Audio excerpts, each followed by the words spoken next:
question. All right, what's up, guys? All right, Coach. Coach. More than 2 weeks into it, 2 weeks before the first game, how would you assess the offense to this point? Getting better every day. Right now we're working a lot of situational football, getting ready for real football. So it's kind of time to get away from the install, and now it's more about situations. But we're learning, growing and learning every day, so that's been fun.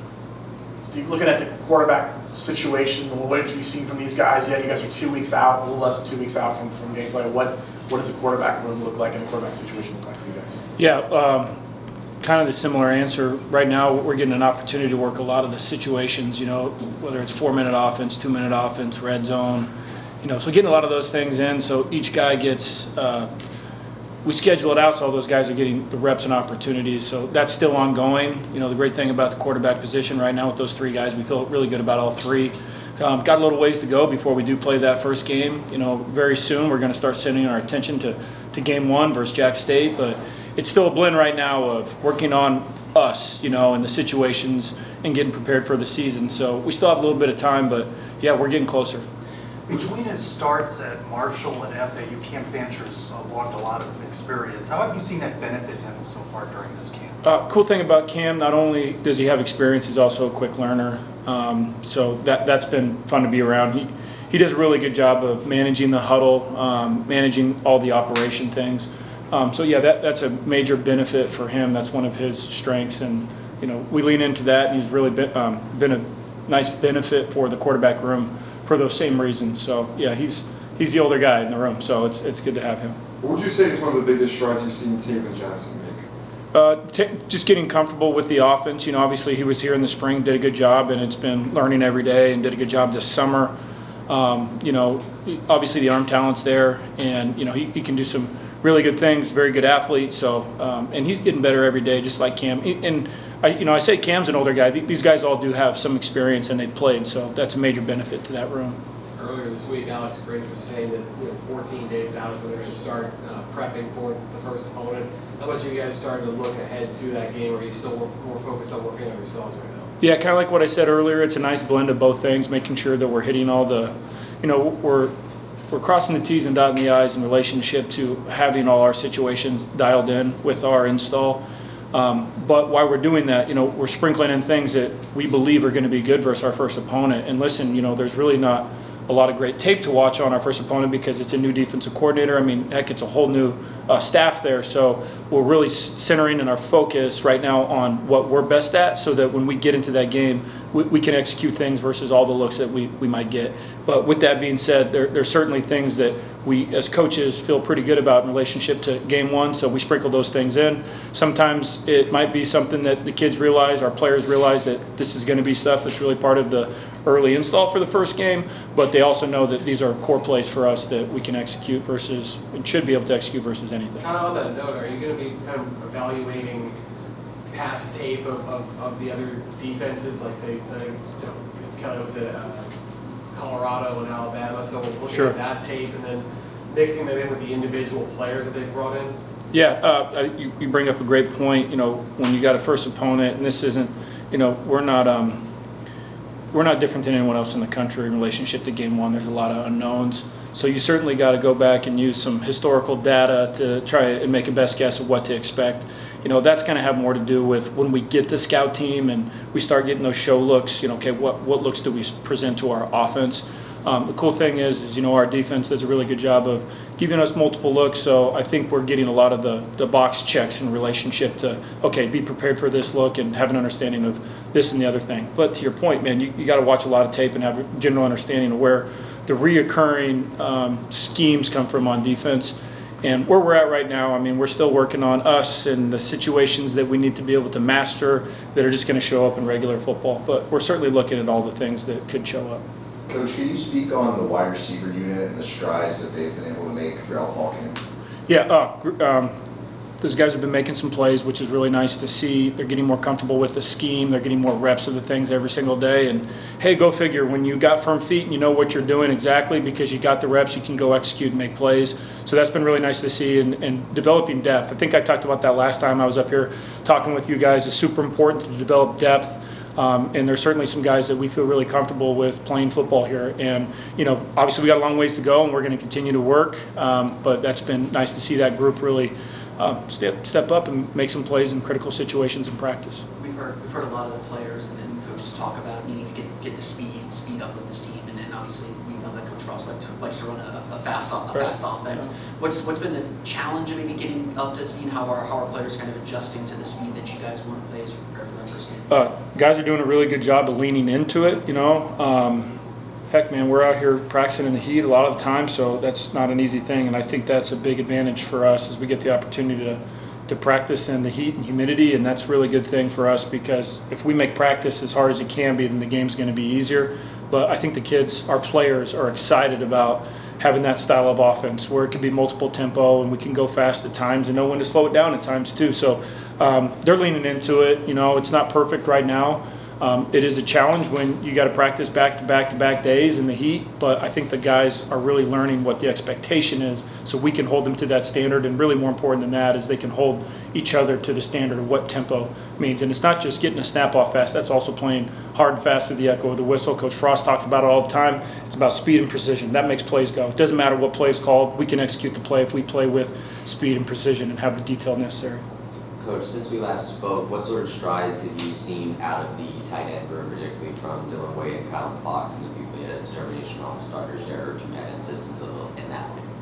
Both guys and the whole tight end room is working really hard, and I feel like I might be on repeat here, but those guys are doing a really good job with the pass game, and we're learning how to be more and more physical every day in the run game. Which is super important because if you can be physical in the run game, then all of a sudden, bang, you're going to be open in some of the pass game. But both guys are really putting in the work, and that's the whole tight end room, not exclusive to just those two guys.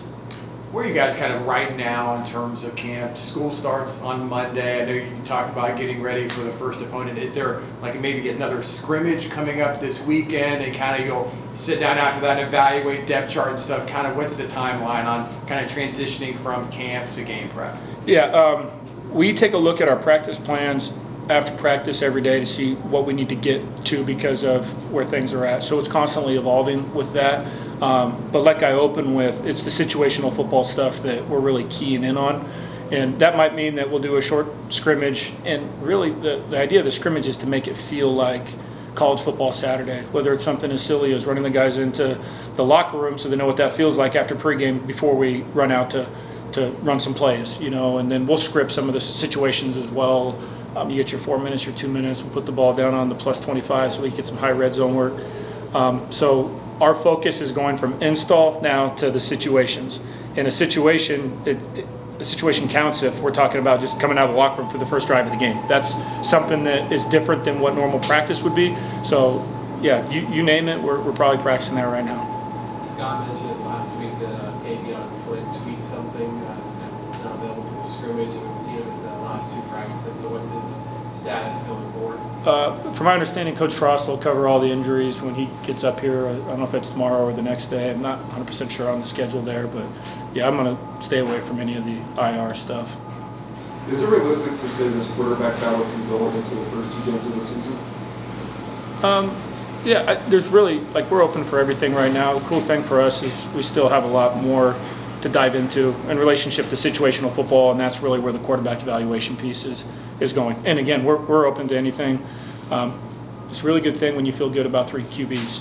What are the challenges of building around, trying to evaluate each of the three quarterbacks, but still trying to build that confidence and let the team get used to the future starting quarterback? Yeah, probably just like any other position this early in the season. And again, I don't think we're special in relationship to the rest of college football. One of the big things as you get closer and closer to the first game is to have the rapport with the guys that are going to be out there. But we're not just going to play with 11 guys. On offense, there's going to be a lot of guys playing. That's what it takes to have a good team. It really has to do with depth. So we're a challenge that we face every day, and we attack it, and it's been good. What have you seen from, you talked about back-to-back days outside in the heat and everything. What do you see from conditioning from this team so far? They went through a lot, in the offseason to get to this point, but how has it looked so far for you guys as you get closer to the season? Yeah, we'll talk about the offseason. No matter how much you run and how much you lift, there's nothing to prepare you for practice, let alone practice here in Florida. So that's been really good. I mean, they track all the GPS data and figure out how hard the guys are working and running all that stuff. Great. You know, I think that, you know, what we're finding out is there's a threshold that each person has that they can hit the capacity for each time that we practice. And it seems like that is going up every single day, which is the positive trend that we're looking for. So long-windedly, these guys are getting in better condition every day. Listen, the stuff that they do in the off-season is setting them up for fall camp. And now fall camp is setting us up for the season. So it's been good and we're on track. Coach, does anything particularly change when it comes to evaluating the quarterbacks? You talk about how you're going from install to situational football. So how does kind of that evaluation of the quarterbacks maybe shift as you make that shift? I'm not sure if I understand the question.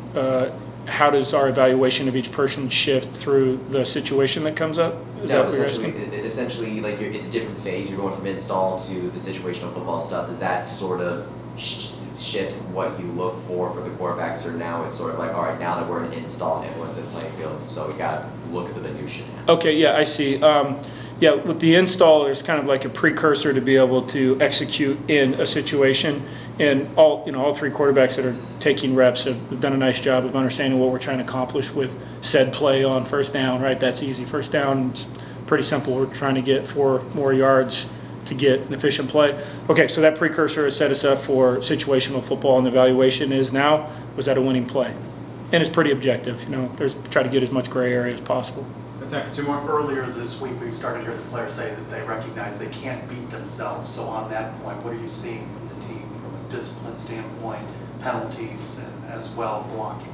Yeah, I'll say 2 things. One, make the play that you should make, and we talk about that quite a bit. Just make the play. And sometimes it's an easy play, and sometimes it's a play that you should make, and then don't beat yourself. And beating yourself is, that's penalties, that's a bad snap, that's lining up wrong. And lucky for us, we really haven't had too many busts. Like, these guys have done a really good job of studying and taking the install and understanding the situation.